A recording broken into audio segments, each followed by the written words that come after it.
ते पण कोठे आहोत हे कोणालाही कळू न देण्याचा त्याने प्रयत्न केला, कारण आपल्या शिष्यांच्या सहवासात अधिक वेळ घालवावा आणि त्यांना शिक्षण द्यावे अशी त्याची इच्छा होती. त्याने त्यांना सांगितले, मला मानवपुत्राला विश्वासघाताने मनुष्यांच्या हाती दिले जाईल. मला जीवे मारण्यात येईल, पण 3 दिवसांनी मी पुन्हा उठेन. परंतु यातील एक अक्षरही त्यांना उमगले नाही. त्यांच्या बोलण्याचा अर्थ काय आहे हे विचारण्याचीही त्यांना भीती वाटली. मग ते कफरनहुमात आले. घरात गेल्यानंतर त्यांनी त्याला विचारले, तुम्ही रस्त्यात कशाविषयी चर्चा करीत होता?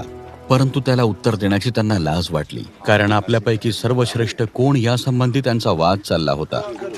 तो म्हणाला, ज्या कोणाला सर्वात श्रेष्ठ होण्याची इच्छा असेल त्याने सर्वात कनिष्ठ आणि सर्वांचा सेवक झाले पाहिजे. मग त्याने एका लहान मुलाला त्यांच्यामध्ये उभे केले. त्याने म्हणाला, जो कोणी माझ्या नावाने अशा बालकांचा स्वीकार करतो तो माझा स्वीकार करतो, आणि जो कोणी माझा स्वीकार करतो तो ज्याने मला पाठविले त्या माझ्या पित्याचा स्वीकार करतो.